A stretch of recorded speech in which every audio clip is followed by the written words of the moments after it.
Hi everyone, সাধারণত এই চ্যানেলে আমরা সিনেমা রিভিউ বা মুভি রিভিউ বা বিভিন্ন নাটক বা মজাদার নাটক নিয়ে আমরা কথা বলি, কিন্তু আজকে একটা অন্য বিষয় নিয়ে কথা বলবো, সেটা হচ্ছে যে গান।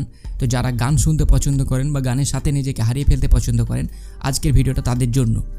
আপনারা যদি দেখেন তাহলে দেখবেন যে একটা পপুলার ব্যান্ড আছে যেটা নাম হচ্ছে কোক স্টুডিও, এবং এই কোক স্টুডিও সাধারণত বাংলাদেশের চেয়েও বেশি পাকিস্তানের কোক স্টুডিও সবচেয়ে বেশি পপুলার। এখানে একটা গান আছে, দেখবেন অনেক গান আছে, তার মধ্যে একটা অন্যতম গান ছিল আফরিন আফরিন রাহাত ফাতে আলী খানের। তো এই ধরনের কোক স্টুডিও আমাদের ইন্ডিয়াতেও আছে আর বাংলাদেশেও আছে। তো আমি আজকে যে ভিডিওটা বানাবো সেটা হচ্ছে যে বাংলাদেশের কোক স্টুডিও কেন ভারতের কোক স্টুডিওর চেয়ে ভালো সেটা নিয়ে আমি কথা বলবো।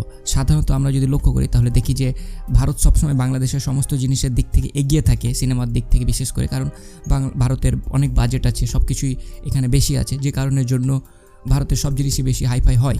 কিন্তু যদি আমরা কোক স্টুডিও বাংলার ক্ষেত্রে দেখি, সেহেতু দেখব যে বাংলার কোক স্টুডিও অন্য লেভেল বা অন্য মাত্রায় বা বিশ্বের বিভিন্ন দরবারে, আপনারা যদি রিসেন্ট যে বাংলার কোক স্টুডিওতে যে গানটা এসেছে সেই গানটাও যদি দেখেন সেটা বিশ্বের প্রায় ট্রেন্ডিংয়ে চলছে।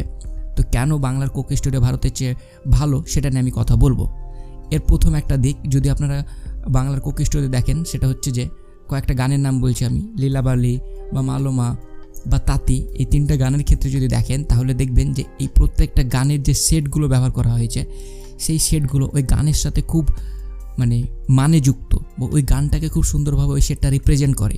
এবং প্রত্যেকটা আর্টিস্টের ড্রেস, পোশাক থেকে শুরু করে ভোকাল এবং যারা গানে যুক্ত আছে, যেমন আপনারা তাঁতি যে গানটা বেরিয়েছিল বাংলার কোক স্টুডিওতে, সেখানে যদি দেখেন সেখানে যতগুলো মানুষ আছে তারা বিভিন্নভাবে ইনডাইরেক্টলি ডাইরেক্টলি তাঁতির সাথে যুক্ত, এবং গানের মানেগুলোও তাঁতি কেন্দ্র করে বানানো হয়েছে, যার ফলে গানগুলোকে একটা অন্য মাত্রায় নিয়ে যায়। আবার যদি আর একটা পয়েন্টের ক্ষেত্রে দেখি তাহলে আপনারা লক্ষ্য করবেন যে বাংলার কোক স্টুডিওরা সেই সমস্ত গানগুলো খুঁজে বার করে যেই গানগুলো সাধারণত লোকগীতি বলতে গেলে আমরা বিভিন্ন শিক্ষিত অশিক্ষিত বৃদ্ধ বয়স্ক সব মানুষের মুখে মুখে যে সমস্ত গানগুলো আমরা শুনি, বা দাদা দাদিদের কাছ থেকে আমরা যে গল্পগুলো শুনেছি, সেই সময় যে গান বা গীতগুলো শোনানো হয়েছে, সেই সমস্ত গানগুলোকে এরা খুব সুন্দরভাবে আমাদেরকে নতুন ইনস্ট্রুমেন্ট ইউজ করে মডার্ন করে এত সুন্দরভাবে আমাদেরকে রিপ্রেজেন্ট করেছে। তার মধ্যে অন্যতম গান দুটো আমাকে খুব ভালো লেগেছে, সেটা হচ্ছে লীলাবালি বা তাঁতি। এই দুটো গান আমাকে সিরিয়াসলি অসাধারণ লেগেছে। তো আপনারা ওই জিনিসটা বুঝতে পারবেন। এবং সবচেয়ে যেটা ভালো জিনিস সেটা হচ্ছে যে গানটাকে যেই মানুষের জন্য রিপ্রেজেন্ট করা হয়েছে তাদেরকে খুব সুন্দরভাবে সম্মান করা হয়েছে। এবং সবচেয়ে যেটা আমাকে মনে হয় যে এদের গানগুলো পপুলার হওয়ার পেছনে অন্যতম একটা কারণ, সেটা হচ্ছে যে এরা প্রত্যেকটা গানে বাংলাকে খুব সুন্দরভাবে রিপ্রেজেন্ট করে বা বাঙালিদেরকে খুব সুন্দরভাবে দেখায়, যার ফলে মানুষরা খুব সুন্দরভাবে ফিল করতে পারে যে না, আমরা সাধারণ মানুষগুলো ওই স্টেজে বা ওইখানে ওই গানগুলো, তো এটা খুবই ভালো লাগে। বা আমাদের যে গানগুলো আমরা সচরাচর শুনি সেই গানগুলোকে একটা অন্য মাত্রায় যখন কেউ গায় তখন আমাদের ভালো লাগে, তো আমরা ফিল করতে পারি। অপরদিকে যদি আমরা ইন্ডিয়ার ক্ষেত্রে দেখি তাহলে দেখবেন যে ইন্ডিয়ার কোক স্টোরের গানগুলো প্রথম কথা যে কোনো আর্টিস্টকে দিয়ে গাওয়া হয়। যেমন রিসেন্ট আমি একটা গান দেখলাম, সেই গানটা নেহা কক্করকে দিয়ে গাওয়া হয়েছে। আর ওদের যেটা থাকে সবসময় ওদের সেটগুলো একটা আর্টিফিশিয়াল সেট থাকে, শুধু পেছনে কোক স্টুডিও লেখা থাকে।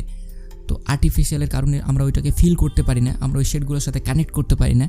এবং বিভিন্ন লাইটিং ডিজে থাকে, হ্যাঁ বাংলাদেশেরটাতেও লাইটিং থাকে, কিন্তু খুব সুন্দরভাবে ওরা বিভিন্ন, যদি আপনারা তাঁতি গানটাতে দেখেন দেখবেন একটা মার্কেট আছে, একটা বাজার করা হয়েছে যেখানে সব তাঁত বিক্রি করছে। কিছু সিঙ্গার প্রথমে যে গানটা শুরু হচ্ছে সেখানে তাঁতিদের যে আওয়াজটা হয়, তাঁত বোনার মেশিনগুলো যে আওয়াজ, সেই আওয়াজগুলোকে গানটার প্রথমে মিউজিক হিসেবে ব্যবহার করা হয়েছে। তো এই জিনিসগুলো আপনাকে খুব সুন্দরভাবে ফুটে ওঠে। এই কারণের জন্য বাংলার কোক স্টুডিও আমার মনে হয় বেশি ভালো। আর ভারতের কোক স্টুডিও আর্টিফিশিয়াল, আমি জানি এই কারণের জন্য আমাকে অনেকে ভারতীয় লোকেরা গালিগালাজ করবে, কিন্তু আপনারাকে গালিগালাজ করার আগে আমি বলবো যে আপনারা বাংলাদেশের কোক স্টুডিওর 3টা গান শুনুন, আপনারা ডেফিনেটলি বাংলার ফ্যান হয়ে যাবেন। তো টেক কেয়ার বাই। আমার মতামত এই ছিল। আপনারা এই বিষয়ে কী ভাবছেন না ভাবছেন অবশ্যই ডেফিনেটলি কমেন্ট করে জানাবেন।